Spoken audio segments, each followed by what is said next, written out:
बिस्मिल्लाहिर्रहमानिर्रहीम। अस्सलाम वालेकुम नादरीन, आप यूट्यूब चैनल देख रहे हैं। मैं इमरान खान हूँ। थोड़ा लेट आपको ये वीलॉग मिल रहा है, उसके लिए माजरत। कुछ मामलात ऐसे थे कि मुझे उनको हैंडल करना था। कुछ सवालात पैदा हो गए हैं। आज इस वीलॉग में बात करते हैं वहीं से। रिटायर फ़ौजी अफसरान वो एक प्रेस कॉन्फ्रेंस करना चाहते थे, लेकिन उनके साथ सलूक ऐसा किया गया जैसे वो बगावत कर रहे हैं या खुदा न खास्ता वो गद्दार हैं। सोशल मीडिया के ऊपर इस किस्म का इस वक्त ट्रेंड्स चल रहे हैं, लोग इसके ऊपर बात कर रहे हैं, लोग जानना चाहते हैं और ये बड़ी शिद्दत के साथ लोग इस आवाज़ को उठा रहे हैं कि ये रिटायर फ़ौजी जिन्होंने पाकिस्तान के लिए यूनिफॉर्म पहना, कुर्बानियाँ दी, चोटें खाई, ज़ख्मी हुए, अपनी जान की बाजियाँ लड़ाई, क्या ये गद्दार हैं? क्या उन्हें पाकिस्तानी शहरी होने के नाते इस बात का हक़ नहीं है कि वो इस्लामाबाद प्रेस क्लब में जाके एक प्रेस कॉन्फ्रेंस कर सकें या अपने दिल की बात कर सकें? हम पाकिस्तान के मीडिया वाले जो हैं वो हमेशा आज़ादी इज़हार राय की बात करते हैं, लेकिन क्या हमने पाकिस्तान के मीडिया ने रिटायर फ़ौजियों को या उनकी तंजीम को इज़हार राय की आज़ादी दी? और क्या हमने उनको अपना प्लेटफॉर्म मुहैया किया? मीडिया पर उनका ब्लैकआउट क्यों होता रहा?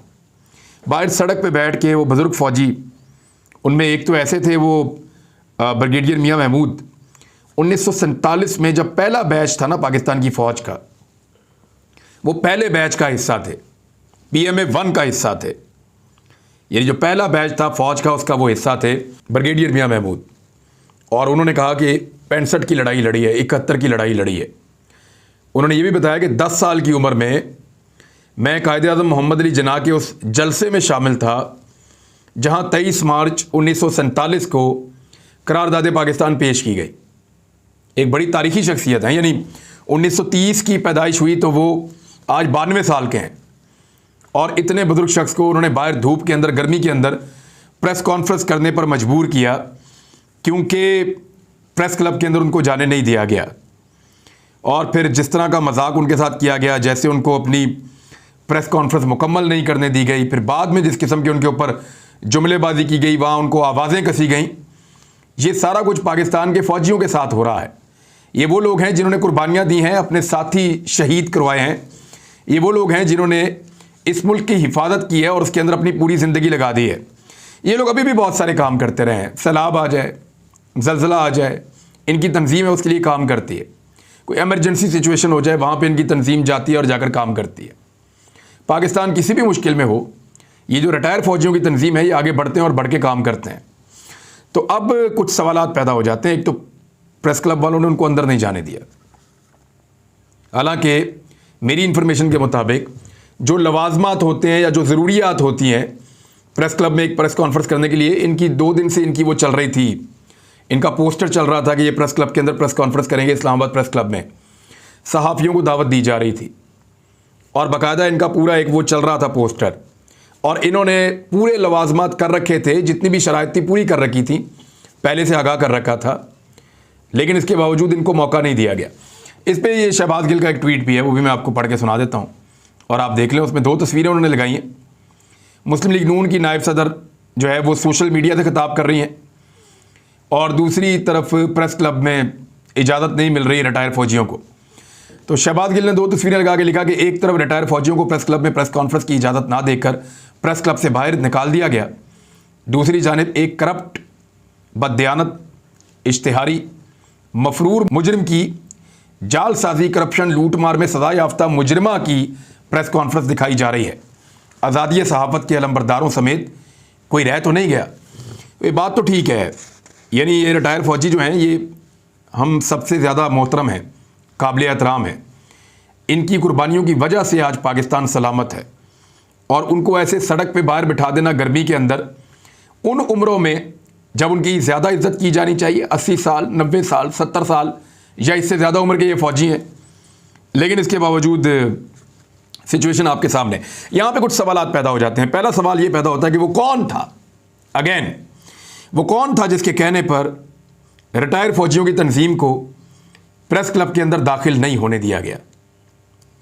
दूसरा सवाल, आज के दिन में वो कौन था जिसके कहने पर मीडिया में इनका बाइकआउट हो गया, यानी ब्लैकआउट था, कुछ भी नहीं दिखाया गया? नंबर 3, वो कौन था जिसके कहने पर इनकी प्रेस टॉक मुकम्मल नहीं होने दी गई बल्कि इनका मजाक उड़ाया गया और इनके ऊपर जो है वो बाद में सहाफ़ियों ने या बाकी जो वहाँ लोग मौजूद थे उन्होंने हूटिंग वाले अंदाज में सवालात भी किए और इनको तंग किया। ये वो लोग हैं जिन्होंने अपनी पूरी पूरी ज़िंदगी जो है वो फ़ौज के ऊपर लगा दी है। बहरहाल ये सवालात तो अपनी जगह मौजूद रहेंगे। आज 10 सवाल और उठाए जा सकते हैं कि वो कौन था, लेकिन जो भी था उसने दिल तोड़ा है रिटायर्ड फ़ौजियों का, और ये बेचारे अपनी पूरी ज़िंदगी यहाँ पाकिस्तान को देने के बाद आज फिर पाकिस्तान के हक़ में बात करने के लिए निकले हैं या पाकिस्तान के लिए बात करने के लिए निकले हैं। इन्होंने कहा क्या, या जो मेन बातें हैं जो इन फ़ौजियों ने की वो क्या थी, मैं आपके सामने रख देता हूँ। एक तो जो पहली बात, ये दावा किया गया कि ये जो रिटायर फ़ौजी हैं इनकी एक वफ़द गया था army chief general Qamar Javed Bajwa से मिला था जब हालात बहुत ख़राब हो रहे थे, तो उन्होंने इस बात का वादा किया था कि 90 दिन के अंदर अंदर पाकिस्तान में इंतखाबात करवा दिए जाएंगे। मुल्क के दारुल हुकूमत इस्लामाबाद में नेशनल प्रेस क्लब के सामने खुले आसमान तले वेटरन ऑफ पाकिस्तान नामी तंजीम की एक प्रेस कॉन्फ्रेंस में, जिसकी वीडियो रिकॉर्डिंग सोशल मीडिया पर बड़े पैमाने पर देखी जा रही है सोशल मीडिया पर, इसमें army chief general Qamar Javed Bajwa से पूछा गया कि उनका 90 दिन का वादा किधर गया। अब इसमें एक चीज़ मैं आपको क्लियर करूं कि फ़ौज पहले दिन से ये कह रही है कि हम बिल्कुल इसमें किसी किस्म की मुदाखलत नहीं कर ले, वी आर न्यूट्रल्स। यानी ये फ़ौज का या फ़ौज के ISPR का जो इदारा है हमें तो वही खबर देता है, उनका ये पहले दिन से दावा है कि वो न्यूट्रल हैं। लेकिन आज एक नया दावा सामने आया जो रिटायर फ़ौजी अफसरान की जानिब से है। उन्होंने दावा किया कि जनरल बाजवा ने उनको ये कहा था कि 90 दिन में इंतखाबात करवा दिए जाएंगे। अगर तो न्यूट्रल हैं तो फिर वो ये वादा नहीं कर सकते, ये दावा भी नहीं कर सकते। अब इसके अंदर जो है वो यहाँ ISPR की मेरे ख्याल में जिम्मेदारी बनती है कि वो इसको आके क्लैरिफाई कर दे, वो बता दें कि क्या ये रिटायर फ़ौजी अफसरान झूठ बोल रहे हैं और जनरल बाजवा ने कोई भी इस तरह का वादा नहीं किया था कि पाकिस्तान में 90 दिन के अंदर अंदर जो है वो इंतखाबात करवा दिए जाएंगे। अगर तो बाजवा साहब ने ऐसा कोई वादा किया था तो वो क्यों पूरा नहीं हो पाया, और अगर वादा नहीं किया था तो ये फ़ौजी अफसरान किस बुनियाद पे ये दावा कर रहे हैं, ये फिर इनसे पूछा जाएगा।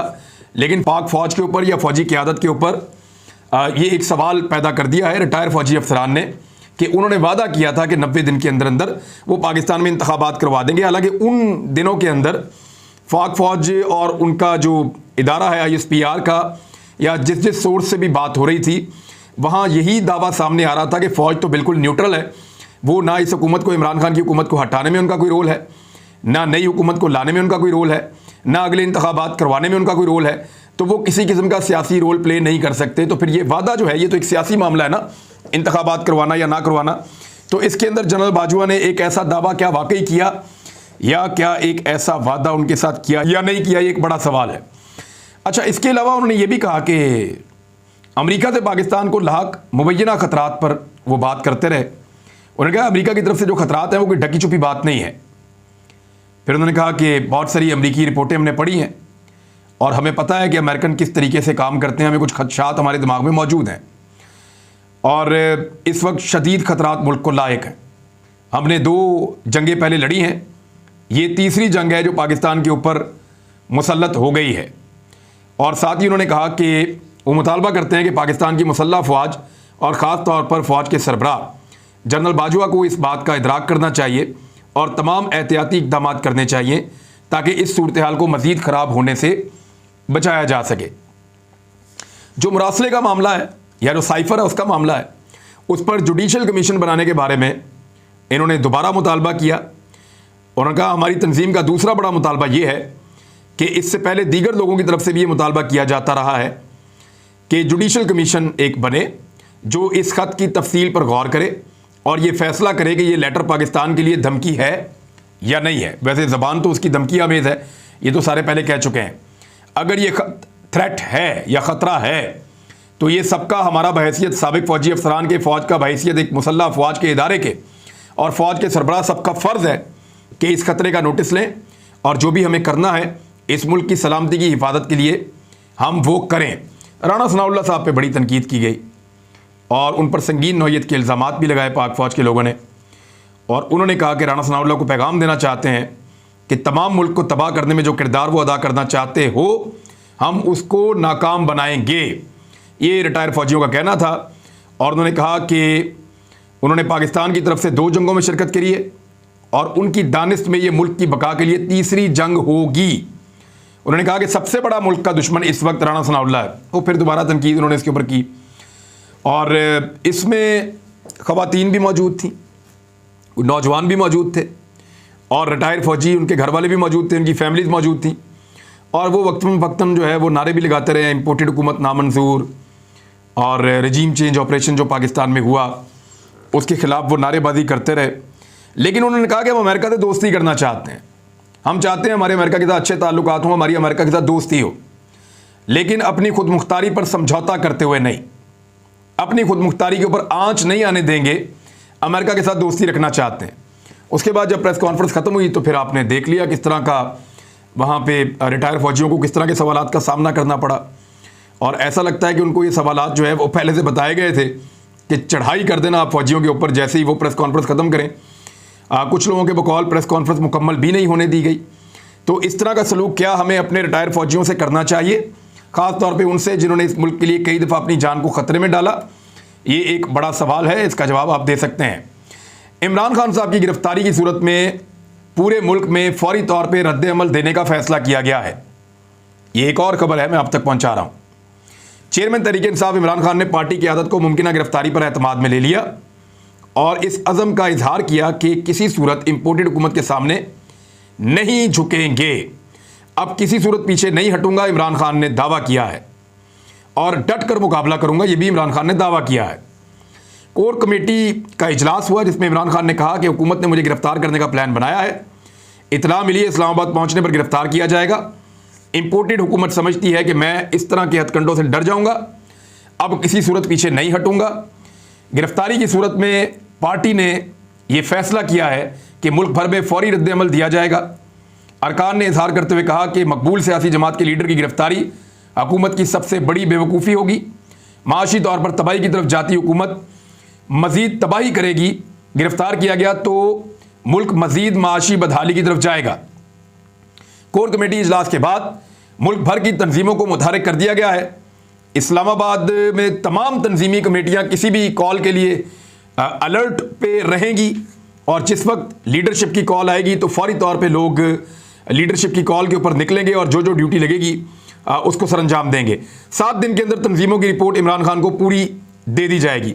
कोर कमेटी ने पंजाब की 20 नशिस्तों पर जो अब इलेक्शन होने वाला है इसके ऊपर पूरी तैयारी कर ली है। अगर वो मखसूस नशिस्तों के ऊपर जो उम्मीदवार हैं, जो पीटीआई के 5 हैं, अगर वो उनको अभी दे दिए जाएँ तो हमजा अक़लियत में चले जाएंगे और पीटीआई अक्सरियत में आ जाएगी।